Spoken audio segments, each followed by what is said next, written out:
तो मेरे सभी दोस्तों, आपको मैं आज बहुत दिनों बाद मिल रहा हूँ। इस बार मैं जो वीडियोस है वो पहले इंग्लिश में क्यूरेटेड था, पर इस बार मैं बहुत सारे लैंग्वेज में वीडियो बनाने का कोशिश करूँगा। और आज से मैं एक नया चैप्टर शुरू करूँगा। मैंने अगले क्लास में बोला था कि मैं मोशन का अगला पार्ट मैं पढ़ा दूँगा, पर due to some problems I couldn't do that, and it has been quite a 3 months.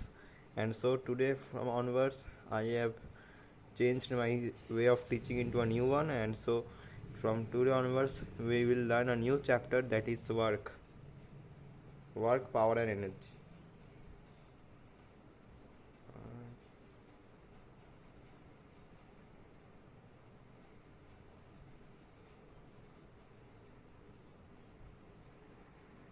तो पहले मैं वर्क से स्टार्ट करता हूँ।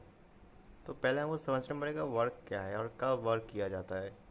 तो वर्क, इट इज़ डिफाइंड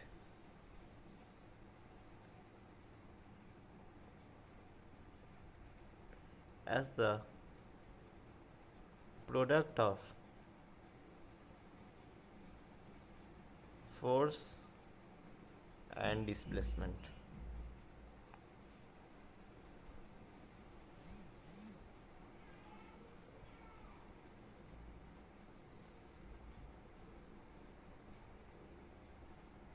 तो हम जानते हैं कि वर्क क्या है। It is defined as the product of force and displacement. अगर आपको इसके टॉपिक में अगर एक जेई का कोर्स चाहिए तो मेरे को आप फॉलो कर सकते हैं, और मैं आपको तब दे दूँगा। कहाँ फॉलो करेंगे? मेरे इंडियन एस्ट्रोनॉट्स का एक वेबसाइट है, वहाँ पर जाके आपको एक मैसेज भेजना है, तो ऑटोमेटिकली उधर फॉलो हो जाएगा, और फिर मैं आपको कोई सोल्यूशन भेज सकता हूँ। तो मैं वो लिंक नीचे डिस्क्रिप्शन में दे दूँगा। तो आप टॉपिक में वापस आते हैं। तो वर्क क्या है? It is defined as the product of force and displacement. तो जब एक बॉडी, सपोज एक बॉडी है, इधर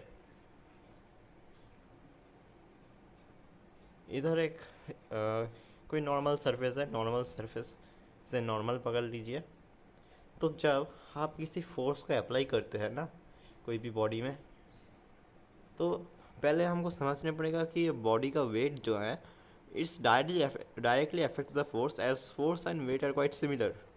हमको पता है कि एफ क्या है, F equal to M A है। ठीक है, ये हमें पता है from Newton second law. And we also have W equal to M G. ये वेट है। तो जब हम वेट के बारे में बात कर रहे हैं तो हमको ये समझना पड़ेगा, अगर किसी के बॉडी का वेट उसके फोर्स के साथ अगर कम हो, मतलब if suppose force is F1 is 10 Newton, and the mass of the body means weight is quite approximately सब 30 न्यूटन। तो वो क्या है? वेट ज़्यादा है। तो तब क्या होगा? अगर आप इधर जितना भी फोर्स लगे, ये जो बॉक्स इधर है, ये it will remain static in its position, it will not move. तो ये क्या होगा? ये बॉडी मूव नहीं करेगा। ठीक है, अब हमको समझना पड़ेगा कि डब्लू का नोटेशन क्या है। तो हम डब्लू का जो नोटेशन है, मीन्स वर्क का जो नोटेशन है, हम उसे रिप्रेजेंट करते हैं W equal to F S. ठीक है, ये स्टैंडर्ड फार्मूला है। जब मैं एंगल के बारे में बात करूँगा तो इधर एक कॉस थीटा लग जाएगा। मैं समझा दूंगा, ये आपको कोई परेशानी की नहीं है आपके लिए। मैं आपको समझा दूंगा कॉस थीटा, जब ट्रिगोनोमेट्री में आऊँगा तब आपको समझा दूंगा। तब मैं अभी अब आपको वर्क के बाद इसका जो क्लासिफिकेशन है आपको वो बताने वाला हूँ। तो दोस्तों, अब हम वर्क को डिवाइड कर सकते हैं 3 भाग में। आपको पता है work equal to F S. ठीक है, एफ एस ये स्टैंडर्ड फार्मूला है। हम नोट करते हैं W equal to F S. अब इसका एसआई यूनिट क्या है? SI unit is same as the unit of energy, so work is denoted by joule।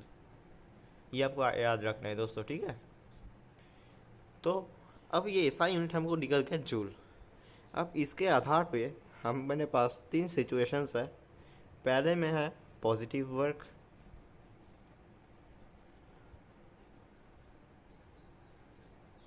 दूसरे में है नेगेटिव वर्क,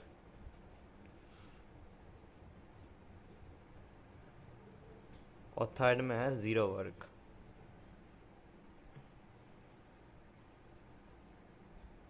ठीक है, तो हम एक एक बाई एक इन सब चीज़ों को डिस्कस करेंगे और फिर हम लोग आगे बढ़ेंगे।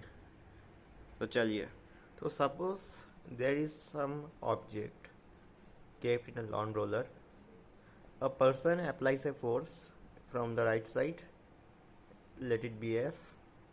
So when a person applies a force on a lawn roller, the body moves forward in the direction of force. Force किधर है? फोर्स का डायरेक्शन ये है, ठीक है, ये एफ है, तो बॉडी का डायरेक्शन भी फोर्स की तरफ है। तो ये सिचुएशन जब होगा तो हमको ये क्या बोलेंगे, हम इसको पॉजिटिव वर्क बोलेंगे। पॉजिटिव वर्क हैज़ डायरेक्शन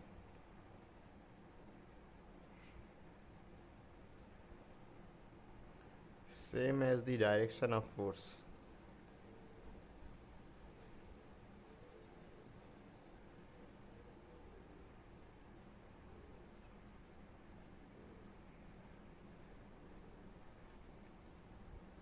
ठीक है, अब ये पॉजिटिव वर्क आ गया। अब दूसरे में है ज़ीरो वर्क और नेगेटिव वर्क। मैं ज़ीरो वर्क को ही आपको बोलता हूँ ज़ीरो वर्क क्या है। तो जब भी ये कोई बॉडी है, सपोज एक बॉडी है, ठीक है, कोई बॉडी है, सपोज 2 kg का बॉडी है, ठीक है, ये ग्राउंड लेवल है, मैं इस बॉडी को फोर्स अप्लाई करके लिफ्ट किया, ठीक है, फोर्स अप्लाई करके लिफ्ट किया। तो जब मैं इसे फोर्स अप्लाई करता हूँ, अपने मस्कुलर फोर्स से जब इसे मैं लिफ्ट करता हूँ, तो तब क्या होता है, मेरे बगल में और एक फोर्स काम करता है, वो क्या है, डब्लू है, मीन्स फोर्स ऑफ ग्रेविटी। तो जब दो फोर्स ऐड करते हैं तो क्या होता है कि एक नेट इक्विलिब्रियम पोजीशन में मतलब दो बॉडी स्टेबल हो जाते हैं।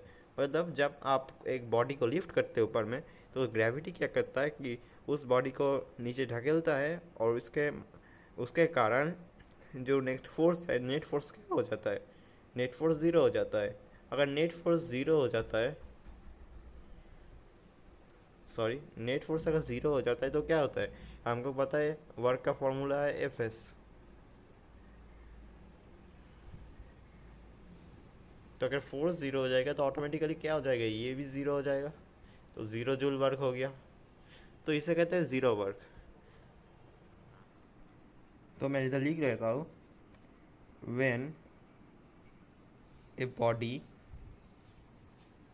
when a body stays in an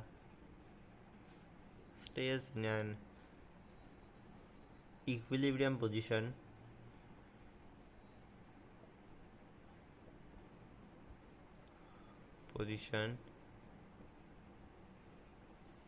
it is said to possess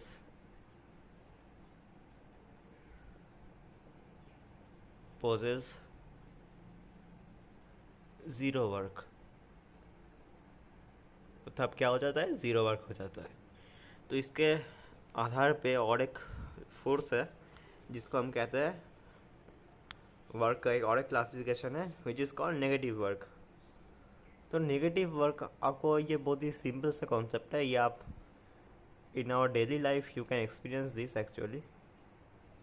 तो नेगेटिव वर्क हमको जानना है।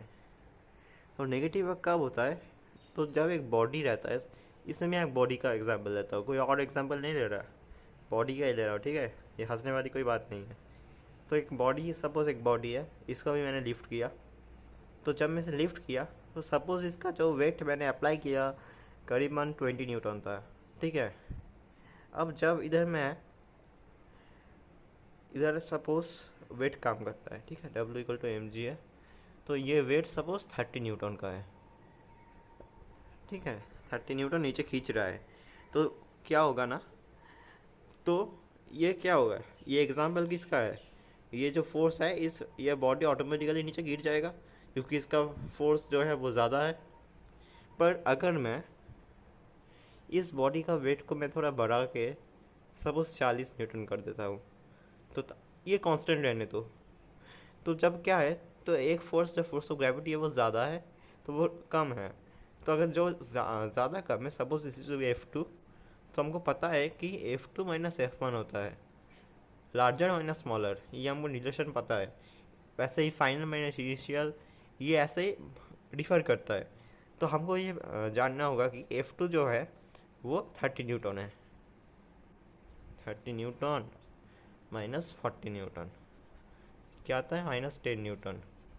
तो अगर फोर्स नेगेटिव आया तो हमको पता है वर्क का फॉर्मूला से W=Fs, फोर्स इंटू डिस्प्लेसमेंट।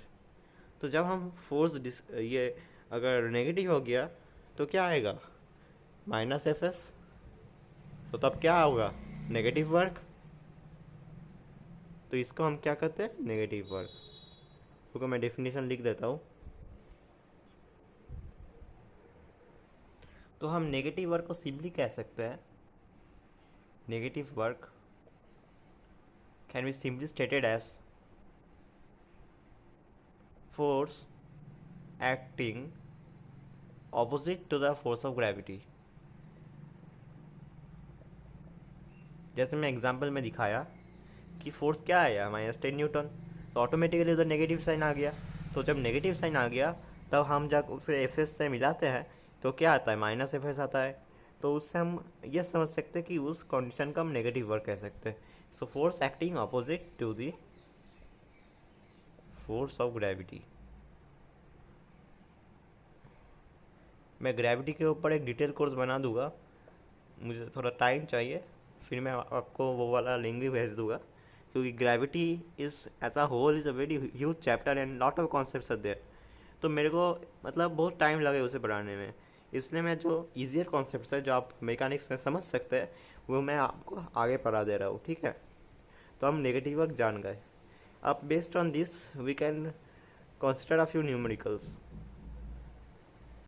हम एक सिंपल न्यूमेरिकल से स्टार्ट करते हैं।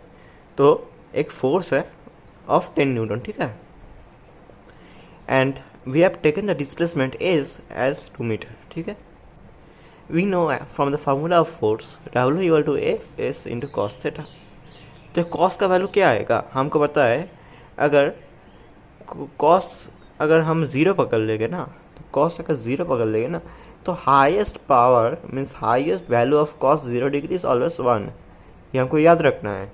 तो F S is equal to cos 0 degree, ठीक है। In this situation in the when the force is acting perpendicular to normal, ठीक है। तो एफ एस कॉस 0 डिग्री हमको निकल गया। तो कॉस का वैल्यू क्या आ जाएगा? 1। तो उससे हम निकल जाएगा एफ एस। तो फोर्स कितना है? फोर्स है 10 newton. 10 newton into 2 metre which is give rise to 20 Newton meter. So we can simply state it as 20 joule. Now let us move on to the derivation of work.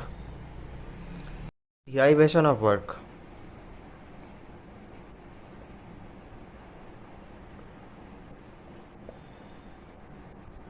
तो हम एक negative work का situation पहले देख लेते हैं।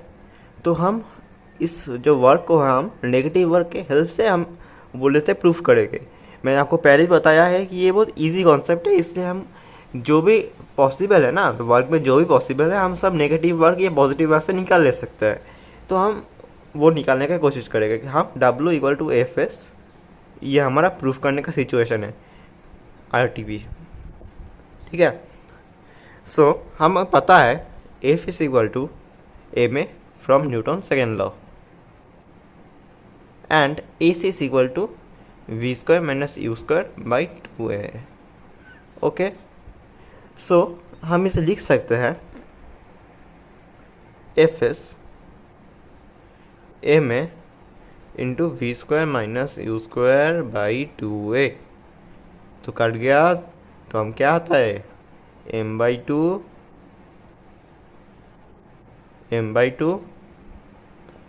We square minus you square. तो क्या आ जाएगा? ये हमारा काइनेटिक एनर्जी आ जाएगा।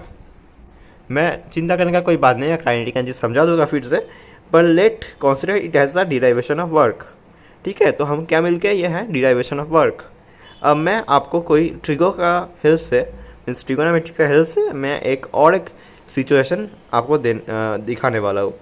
तो शुरू करते हैं। Work when force is in perpendicular direction. तो हमें एक ट्राइंगल बनाना है पहले।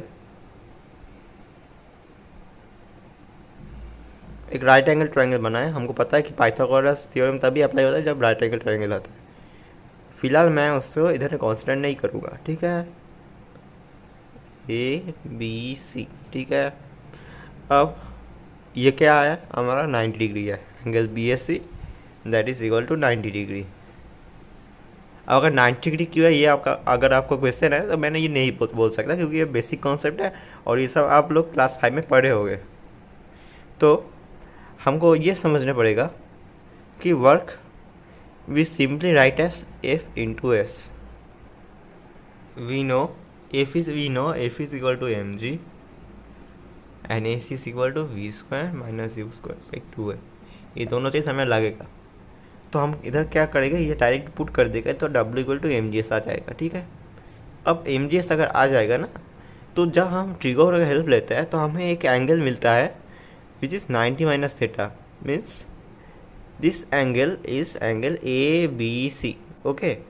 This angle is angle ABC and this is in this direction, let it be S, so the angle is 90 minus theta। तो अगर हम इसे 90 माइनस थीटा मिल गया तो अब हम क्या करेंगे ना, हम इसे W के हेल्प से इसे लिखेंगे W equal to M G S 90 degree minus theta. तो इससे हमें आता है W equal to M G S sine theta. Sine theta is simply written as B C by A B. तो बी सी क्या है हमारा, बी सी एच है और ए बी एस है, so B C A B equal to H by S. हम इसे put कर देंगे तो हमारा क्या आएगा, M ji S into H by S. So S S cut गया, हमारा ये आ गया एम जी एच। सो जब हम एक इंक्लाइन प्लेन, मतलब अगर कोई पहाड़ है और आप उधर कोई वर्क करते हैं, तो जो पहाड़ का एंगल है, though the hills are quite irregular but I am talking theoretically according to the laws of physics, तो तब एक सिचुएशन आता है जब work is equal to M g h हो जाता है। तो हम एम जी एच को हम और भी लेटर हम पढ़ेंगे, इसको हम बोलते हैं पोटेंशियल एनर्जी, ओके। मैं काइनेटिक एनर्जी और पोटेंशियल एनर्जी जब एनर्जी में आऊँगा तो आपको सिखा दूंगा। फिलहाल मैं इस वीडियो में सिर्फ वर्क ही पढ़ाने वाला हूँ और इससे रिलेटेड कोई सम देने वाला हूँ, ठीक है। So later on, come on, let's discuss some. ये आप फिर से देख लीजिए, अगर कोई प्रॉब्लम है तो आप लोग कमेंट सेक्शन में मेरे को बताइएगा। ये फिर से आप लोग देख लीजिए, इजी कॉन्सेप्ट है। तो हमें क्वेश्चन दिया गया है, a rider is riding a bicycle along the hill of a slope making an angle of 60 degree. The weight of rider is 20 kg and length of slope is 2 meter. We can take g as 10 meter per second square, actually noted as 9.8 meter per second square. Thus we have rounded it to remove the decimal value and now we will solve it. तो आप लोग video pause करके एक बार question देख सकते हैं, तब तक मैं क्वेश्चन आपको दिखाता हूँ और फिर उसे सॉल्व करता हूँ। पहले हम सबको पता है कि हम एक ट्रायंगल बनाएंगे और अकॉर्डिंग टू क्वेश्चन हम इस हिल का एंगल लेंगे 60 degree, means an incline plane, and this displacement is taken as 2 metre according to the question. Now we know to find the force we have the derivation as F is equal to mg. So m we are given as 20 kg, g given as 10 meter per second square. So this is equal to 200 kg meter per second square. So this is 200 Newton. Since 1 Newton equal to 1 kg meter per second square, ठीक है। अब force हमारा निकल गया 200 newton. अब according to the formula of force W equal to F S cos theta. अब cos theta zero नहीं है, इसलिए हमको जानना है कॉस 60 का वैल्यू कितना है। तो कॉस 60 का वैल्यू है 1/2, ठीक है। ये याद रखिएगा, ये न्यूमेरिकल सॉल्व करने में लगेगा। सिंपली कॉस 30, कॉस 60, कॉस 45, ये सब वैल्यू आपको याद रखना है। कॉस 90, ये सब वैल्यू आपको याद रखना है। तो ए फेस कॉस थीटा, तो 200 newton into S is equal to 2 metre into cos 60 degree. So 200 newton into 2 metre into 1/2, दो तो कैंसिल हो गया और हमारे पास क्या है 200 न्यूटन मीटर, 200 जूल। एक्चुअली यही फिजिक्स का मज़ा है, और कुछ कुछ लोग होते हैं जो फिजिक्स का मज़ा ही नहीं ले सकते, but it's quite a good subject. So हमारा वर्क निकल गया 200 जूल। अब ये फिर से देख लीजिए, ताकि कोई डाउट आपका हो तो आप मेरे को बोल सकते हैं।